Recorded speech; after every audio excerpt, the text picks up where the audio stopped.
Because the week before Christmas and all through the farm, it has been incredibly warm and all of my plants are confused.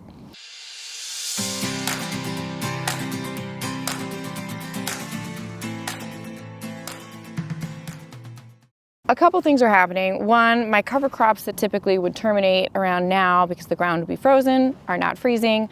My ground is not frozen whatsoever.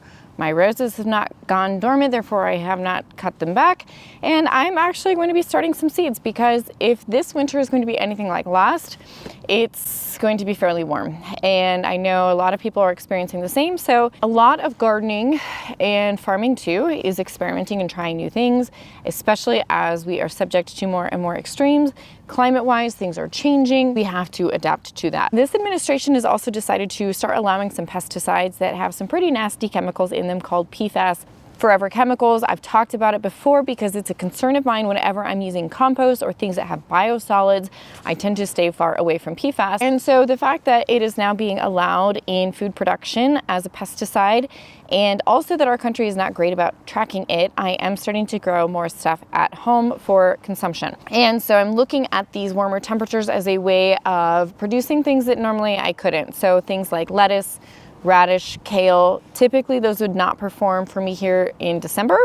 I'm gonna go ahead and start them now and we'll see how it goes. But I will show you so that at least going into spring, even if it doesn't work for you now, at least when we start heading into early spring, it'll give you some ideas of how to get your seeds going, keep them a little bit warm and a little bit moderated from those extreme temperatures. All right, but also I want to take you around and show you some other things that are going on at the farm with these warm temperatures. Let's go take a look. This is a seed bed where I'm going to be planting my lettuce. Normally this time of year we'd have some frozen soil, but as you can see, we are thawed here. In fact, I'd say the temperatures, soil temps are maybe around 45. So we will definitely be able to get germination off of this soil. Also, I've been doing some weeding because we've got a lot of perennial weeds and some annual weeds even that have started growing. And so I'm able to weed in December, which normally I would not be doing. Maybe it will give me a little jump on the season for next year. I don't know, by not having to, maybe it'll save me some weeding in the spring. I'm not sure, we will see. Now all of my native grasses have gone dormant just as they normally would. These grasses, in a natural setting, what would typically happen is every few years a wildfire would come through and it would, take down a lot of this bulk so that the seeds underneath can grow, it can reseed. That doesn't happen, obviously, because we're in the suburbs and so we don't have wildfires here. But I will take our brush hog and I'll cut this down, usually in late spring, just as the grass is starting to start resprouting. I will cut this down. So this is all our native grass. You've got all of our big blue stem, our little blue stem. You can see how it looks in the winter. It just kind of mats down. And so if we don't clear it out every once in a while, it gets pretty thick. So every few years, if you're growing a meadow, is ideal. Now here you can see I actually need to cut down our baptisia. This is all our native shrub. It's all gone to seed here. So you can see the little seed pods. They have their little seeds in here, and these do reseed. Last year, in fact, they reseeded pretty heavily, and I need to go ahead and cut these down because they're like a peony and that you do want to cut them down to the ground every year and then they'll regrow. Oh, I hear some birdies over there in the woods. They like to hang out underneath all those choke cherries and root around for all the choke cherries that have fallen on the ground. All right, and then also I mentioned my roses. My roses have also not gone dormant, so typically I wait to prune my roses until this foliage has died back. Well, it's still growing. We still have green here. I will cut down these extra long canes before we get our next big snow. Didn't get them cut down before our first snow, but before we get a next big snow, I'll try to cut at least these long ones down. But I'm just quite frankly not sure how much pruning I'm really gonna do this year. I just might not do much. If we're not gonna have a very harsh winter, I'll kind of keep them a little bit longer than normal and see if I can get them blooming earlier in the spring. Let's take a look at some of our cover crop rows here. So you guys remember, usually I cover crop everything heading into late summer or in early spring, one or the other. And this is oats and peas. And you can see the oats usually die back once you get some freezing temperatures. This is the residue of the oats. You can see this will be a nice seed bed to plant into in the spring because I'll just scooch this aside and plant right in. But the peas, on the other hand, while they look dead on the surface, look at this, they're actually being protected a little bit by those oats. And so if you go down, they actually are still alive at the base. So these will start regrowing in spring. And this is what happened actually with our cover crops last year with peas. Because we had another warm winter, the peas actually started regrowing in the spring. So it's not a huge deal. It's not the end of the world with peas, because peas are a pretty easy cover crop to terminate. With some of them, like hairy vetch, which hairy vetch would overwinter in my zone too, they're a little bit trickier to terminate. I have to make sure I'm doing it at the right time and with the right tool.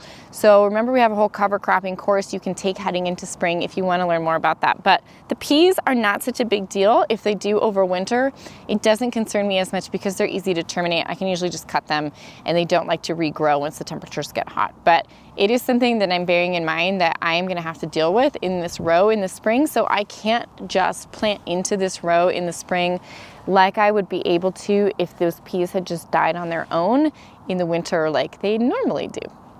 But again, our winters have been warmer, and yeah. Over here I have some Lysianthus. This is a question that I get a lot. So you can see them in here. These are the Lysies, and on the surface, yeah, they look pretty dead, but if you go down a little bit, it's like the peas. This is actually still alive down here, and what you'll often get is some regrowth in the winter time, late fall, or even early spring. I have tried overwintering the Lysianthus, either under a tunnel or under a lot of layers of mulch. They just don't bloom that well the second year for me personally. They're one that I replant every year. So if you're relying on them for production, I would recommend replanting your Lysies every year. And it's about that time. I'll have a video coming out in a couple weeks about the Lysianthus, maybe even next week. Christmas is time to start those. But I typically replant them. Just again, if you're a home gardener and you just want to leave them in and see, go for it. Leave them in and see if they'll rebloom for you. Again, every zone is different. Every garden is a little different. Experiment with it and see how it goes. But for me, they don't really regrow that well. All right, the other thing I wanted to show you is why I leave all of my anise hyssop and bee balm and stuff in the field. So I don't usually do a lot of cleanup in the fall. Obviously, I do things like cutting down our peonies, which I cut down along here. I haven't pruned back these roses yet. Here are my tarps of overwintered dahlias. And I do cut back some things, but I do try to leave a lot of this native stuff. So you can see here, this is my bee balm, Monarda. I also have a lot of anise hyssop in here. And right now there aren't any. They're typically out more in the morning, but we usually have a ton of birds in here. And you can see how these plants kind of flop over, and what they create is kind of a perfect little habitat hiding place for those birds to rustle in and amongst. They're going for all of these little seed pods. There's some Rudbeckia in there, and so they are in here every day. This is my natural bird feeder zone. And remember that in the spring, that is so helpful to have those birds already here on site, because they are my #1 defense against things like grasshoppers and earwigs and really any kind of insects that might be doing damage or not to your garden, but fostering that ecosystem even in the winter. Up here we've got all of our native meadow seeds, and we've got yarrow and again some baptisia, aster seeds, echinacea seeds, and so the birds are often up in here too. But if you don't have something like that, just even a bird feeder is great. We've got one up here. It's usually covered in things like northern flickers. We do often have some very early robins up in here, chickadees, and we try to squirrel proof it, but of course it's very difficult. We also have another bird feeder up near the house that's a little more protected from the hawks, so it's underneath this little awning here. And so just getting those birds a little food, and also if it's dry, filling up a waterer for them is also really important. All right, but I mentioned I'm going to start some seeds, so let's take a look at what I'm going to do. Okay, so if you want to experiment with this, what I would recommend is doing it in an area that is close to your house, because again, it's winter, it is cold. So do it somewhere close to your house, because you're going to want to be able to come out here and cover it if you need to. And also you're going to have to be watering by hand because it's winter. Probably your irrigation is turned off like mine is. So you're not going to want to be bringing out, running water through your hoses. You're probably going to be needing to water this by hand. Now you're not going to need to water it too often, not like summer, because it's not as hot and dry as summertime. It's so warm, even as the sun's going down. I'm going to take off my coat. So I'm going to clear away because I'm direct seeding, I'm gonna clear away some of the leaves and stuff in here. And I'm gonna kind of rough up this seed bed just to loosen it a little bit so that my seeds can work their way down in there. And I'm also thinking about width and how wide I'm gonna make this, because again, if it does, and it is going to get cold, I know it's gonna get cold and I'm gonna have to cover this, I wanna make it a width that I'll be able to cover. So what I'm using for covering, of course you can use frost fabric, but actually I've been hitting thrift stores and finding cotton sheets, and cotton sheets are great because they're not plastic. So frost fabric typically is made of polypropylene, or polyester, and so this is just a linen cotton sheet that I found at the thrift store. Again, it doesn't matter if it's stained or dirty, whatever. A light color is best for letting sun through, but I am going to be using this plus some wire hoops. So I'm gonna be doing a low hoop for this compared to like the tall hoops that I'll sometimes use. This is just a real casual setup here. Because I'm growing greens under here, I'm growing lettuce, it's okay if it's a low hoop. Now when I'm growing my flowers, they usually get tall, so I'll do those under the higher hoops that come up about 3 feet high. But for greens, these low hoops are fine. I bought this wire from Johnny's, but you could just use even a wire from the hardware store that you just shape into a half circle. This is just shaped into a half circle. Or you could even use like a clothes hanger, just unloop it and then just shape it into a half circle. It doesn't even have to be a perfect half circle, but that's what I'm gonna be using. So I wanna think about that. I want all of my seeds to fit underneath this hoop, right? Because then I'm gonna come along, I'll be putting this cloth over the top. So I wanna make sure that everything is within that hoop. I like to eat a lot of greens in winter, and I just know for myself that like once I open a bag of seeds, usually I forget that I have it, and then I never use the rest of those seeds. So I'm just gonna use a whole packet. So I'm gonna clear this whole bed basically. It's already pretty clear thanks to the wind that we've had over the last few days. And I'm gonna actually water this as well before I even put my seeds down.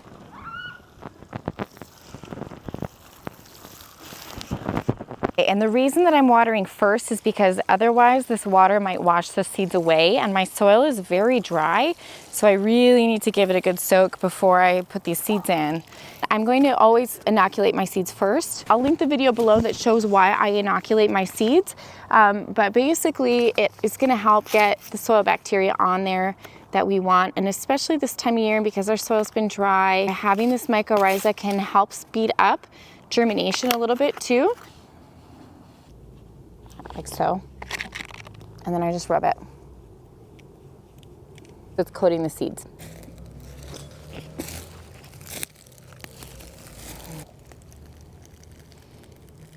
Again, none of these seeds are going to get particularly large, and so I'm not too concerned about the fact that I'm spacing them very tightly together.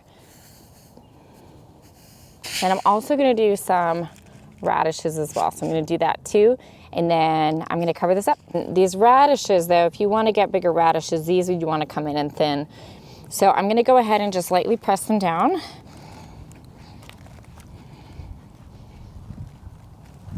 Okay, and now actually while I'm germinating them, I'm gonna put my sheet directly on top, just like this.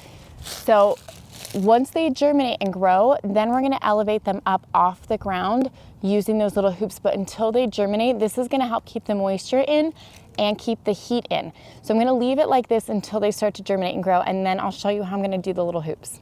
All right, so again, once we've got our germination, we're gonna take our hoops and we're gonna put them on. Okay, and then I'm just gonna weigh it down with bricks, anything heavy. You could even just toss extra soil on top. You can make bags of soil using spare garden soil, bags of dirt, all of that are fine. I'm gonna use these old bricks. All right, so now I've got it all weighed down. You can see, again, pay attention to how long your sheet is so that you don't seed outside of that. And then I'm going to keep this on, as I mentioned, as they're growing. So it depends on how cold it gets when I cover or uncover these. During the day, I'm typically going to have them uncovered. If it drops down below, I'd say 17 degrees Fahrenheit at night, I'm going to be covering them up. I could double up the cover if it's going to get colder than that. And then if it's going to get very cold, so say it's going to get below 0, you could run some Christmas lights underneath here, and just that little bit of heat will help keep those greens growing throughout the winter. So again, make sure you're uncovering during the day. You don't want them to get too hot. I don't bother with plastic If it's going to snow, you could actually even remove this because it might weigh them down. And the snow itself is an insulator, and especially with things like kale, snow is not going to kill them. They're pretty cold tolerant, but if you're at all worried, leave the cover on, just keep dusting it off, or you could put plastic over the top if it's going to snow, and just make sure you're keeping it dusted off so it doesn't weigh them down. All right, guys, I'll let you know. We'll check back in a couple weeks here and I'll show you guys how those are doing. And in the meantime, stay tuned next week. I'm going to be starting all my Lysianthus, and we've got more garden plans coming for you this spring. Hope this was helpful. Let me know what you guys are doing to maybe try to adjust a little bit to what's happening in your area. All right, we'll see you guys around here next time at the farm. Don't forget to like and subscribe. It means so much to me here. We'll see you around here next time.